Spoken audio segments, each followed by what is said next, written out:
आज अपन चर्चा करेंगे थनैला रोग के बारे में। और इस थनैला रोग को मैस्टाइटिस भी कहते हैं। थनैला रोग का मतलब होता है थनों से संबंधित रोग या अडर से संबंधित रोग थनैला रोग होता है। ये जो आप डायग्राम देख रहे हो, 3-4 डायग्राम आपको दिख रहे हैं। इसमें प्रत्येक डायग्राम में आपको दिख रहा है कि पशु का अडर है उसमें सूजन आ रही है, और अडर के साथ साथ जो थन है पशु के उनमें भी सूजन आ रही है। तो इस रोग को ही थनैला रोग कहते हैं। इसका दूसरा नाम है आपके मैस्टाइटिस। मैस्टाइटिस का मतलब होता है inflammation of mammary gland and udder, यानी थन व एन की सूजन को मैस्टाइटिस कहते हैं। इसमें क्या होता है कि थन के छिद्रों में जीवाणु प्रवेश करने से यह रोग होता है।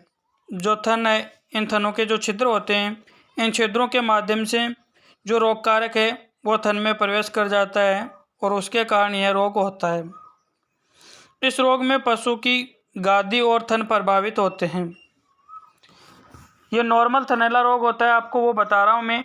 ये रोग कारक के आधार पर कई प्रकार का होता है, लेकिन एक साधारण मान लो आपके थनैला रोग है जिसका अपने को कुछ भी नहीं पता कि पशु के कौन सा थनैला है, बैक्टीरियल है, वायरल है, प्रोटोजोल है, फंगल है, समर मैस्टाइटिस है, किस प्रकार का थनैला रोग है। अपन को ऐसे कौन से लक्षण दिखाई दे रहे हैं जिनके आधार पर अपन ये चीज़ कन्फर्म कर सकते हैं कि पशु के मैस्टाइटिस या थनैला नामक रोग है। तो अब अपन बात करेंगे लक्षणों के बारे में। सबसे पहला लक्षण आपके कि पशु के गादी या आयन में सूजन आ जाती है। गादी का रंग लाल व छूने पर गर्म महसूस होती है। जो अडर है उसका कलर है जो लाल हो जाता है और उसको छूने पर गर्म महसूस होती है। अगर एक्यूट मैस्टाइटिस या एक्यूट थनैला रोग है तो आयन छूने पर गर्म महसूस होता है, लेकिन धीरे धीरे ये आयन भी ठंडा पड़ने लग जाता है। इसके अलावा पशु को हल्का बुखार रहता है और दूध निकालते समय थनों में कड़ापन महसूस होता है। थन कड़े हो जाते हैं, टाइट हो जाते हैं बिल्कुल, और उनमें कड़ापन महसूस होता है। नेक्स्ट है, गादी और थन को छूने पर पशु को दर्द होता है और पशु पीड़ा महसूस करता है। दूध में सफ़ेद लंबी कीलें और फटे हुए दूध की तरह छिचड़े, कई बार दूध के साथ खून के थक्के भी आने लग जाते हैं और पशु के दूध उत्पादन में कमी हो जाती है। यानी जब अपन बाहर से पशु के आयन को और थनों को छूकर महसूस करेंगे तो पशु को दर्द होता है, दूध में सफ़ेद और लंबी लंबी कीलें निकलती है।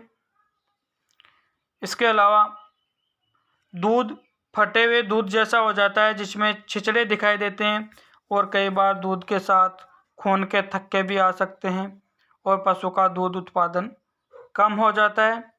इनके साथ साथ पशु के आयन और थनों में गांठें बनने लग जाती हैं।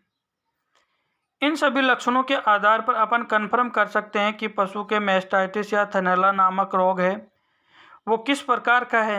इसकी जानकारी अपने को अनुमान, अनुभव और टेस्ट के आधार पर पता लगता है, लेकिन इन सभी लक्षणों के आधार पर यह कन्फर्म किया जा सकता है कि पशु के मैस्टाइटिस डिजीज है या नहीं है। अब अपन बात करते हैं कारण के बारे में। तो सबसे पहला कारण है पशुशाला में अस्वच्छता, यानी पशुशाला में गंदगी है, साफ सफाई नहीं है, वहाँ पे किसी प्रकार का इन्फेक्शन है तो उसकी वजह से थनैला रोग होने की संभावना बढ़ जाती है। दूसरा है घाव के माध्यम से थनों में संक्रमण होना। मान लो कि तार कील कुछ भी पड़ा है या उसमें थन फंस गया, फंसने के कारण फट गया या वहाँ पे कोई घाव हो गया, तो उस घाव के कारण क्या होता है कि किसी भी प्रकार का संक्रमण है वो थनों में हो सकता है, जिसके कारण पशु के मैस्टाइटिस या थनैला नामक रोग हो जाता है। आयन या थनों में चोट लगने के कारण भी थनैला नामक रोग हो सकता है, और अधिक समय तक दूध को थनों में रखने पर भी थनैला नामक रोग हो सकता है। मान लो 2-3 दिन हो गए दूध नहीं निकला है तो उसकी वजह से भी पशु के मैस्टाइटिस नामक डिजीज हो सकती है। इसके अलावा भी कई कारण होते हैं जिनकी वजह से थनैला नामक रोग होता है, और उस कारण के आधार पर ही पता लगता है कि पशु के किस प्रकार का थनैला रोग है। जिस प्रकार का या जिस कारण से थनैला रोग हुआ है उसी के आधार पर पशु का इलाज किया जाता है। अब अपन चर्चा करेंगे बचाव के बारे में कि मान लो पशु के मैस्टाइटिस नामक रोग हो गया, उसके पश्चात उस पशु को उस रोग से कैसे बचाना है और मैस्टाइटिस रोग होने से पहले पशु को किस प्रकार से अपन मैस्टाइटिस नामक रोग के होने से बचा सकते हैं। तो सबसे पहले अपने को क्या करना है कि प्रतिदिन पशुशाला को दिन में 2-3 बार डिटर्जेंट या फिनाइल के पानी के घोल से धोना चाहिए। प्रतिदिन दिन में 2 टाइम है कम से कम जो पशुशाला को फिनाइल या डिटर्जेंट के घोल से धोना चाहिए। और दूध दोहने से पहले और दूध दोहने के बाद में थनों को हल्के लाल दवा के घोल से धोना चाहिए ताकि वहाँ पे किसी प्रकार का संक्रमण होने की संभावना नहीं हो। और रोगी पशु को स्वस्थ पशुओं से अलग रखना चाहिए। उसका आहार और पानी वगैरह है जो रोगी पशु से अलग होना चाहिए। रोगी पशु को स्वस्थ पशुओं के पास नहीं रखना चाहिए। नेक्स्ट है दूध निर्धारित समय पर और सही विधि से निकालना चाहिए। अधिक समय तक थनों में दूध नहीं छोड़ना चाहिए। कई बार क्या होता है कि पशु ड्राई नहीं होता अपने आप, तो उसको अपन ड्राई करने के लिए या उसमें किसी प्रकार की कोई बीमारी हो जाती है तो अपन उसके बीमारी से डरते हैं कि दूध के माध्यम से बीमारी नहीं फैले, इसलिए उस पशु का दूध नहीं निकालते हैं। तो ऐसी गलती नहीं करनी है। पशु का दूध आप काम में लो चाहे मत लो, लेकिन उसका दूध निकालना ज़रूरी होता है। तो ज़्यादा समय तक पशु के थनों में दूध को भी नहीं रखना है। और स्वस्थ पशुओं के दुग्ध दोहन के बाद रोगी पशु का दुग्ध दोहन करना चाहिए ताकि वो बीमारी एक पशु से दूसरे पशु में नहीं फैले। अगर मान लो आप सबसे पहले रोगी पशु का दूध निकालोगे और उसके पश्चात स्वस्थ पशु का दूध निकालोगे तो कई प्रकार के संक्रामक कारक ऐसे होते हैं जो रोगी पशु से स्वस्थ पशु में बहुत ही तेज़ गति से फैलते हैं और उसके कारण स्वस्थ पशु में भी संक्रमण की संभावना उत्पन्न हो जाएगी।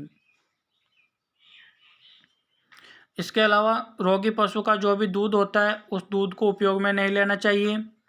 उस दूध को निकाल के फेंक देना चाहिए या कोई वेस्ट प्रोडक्ट के रूप में डाल देना चाहिए, लेकिन उस पर दूध का उपयोग है जो आपको नहीं करना है। इसके अलावा एक विशेष तौर से ध्यान रखने योग्य बात है यहाँ पे आपके कि मान लो पशु के अयन या गादी में सूजन आ गई, तो सूजन आने पर वहाँ पे नहीं तो गर्म पानी से सेक करना है और नहीं वहाँ पे किसी प्रकार का गर्म पानी का बफारा देना है।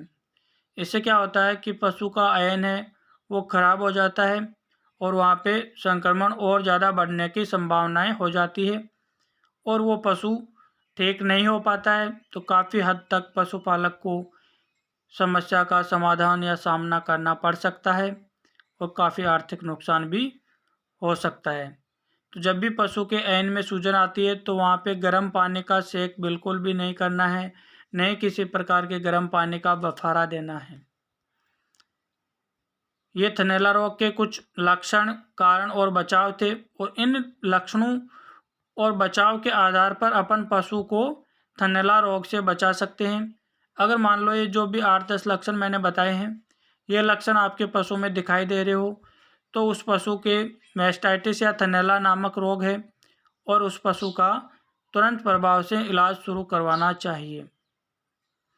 और बचाव है जो अपने को ये करना ही है। अगर अपन प्रतिदिन ये बचाव करेंगे या करते हैं तो पशु के मैस्टाइटिस या थनैला रोग होने की संभावना है जो बिल्कुल भी नहीं होती है। तो ये डिजीज़ है जो आपकी कंप्लीट हो जाती है।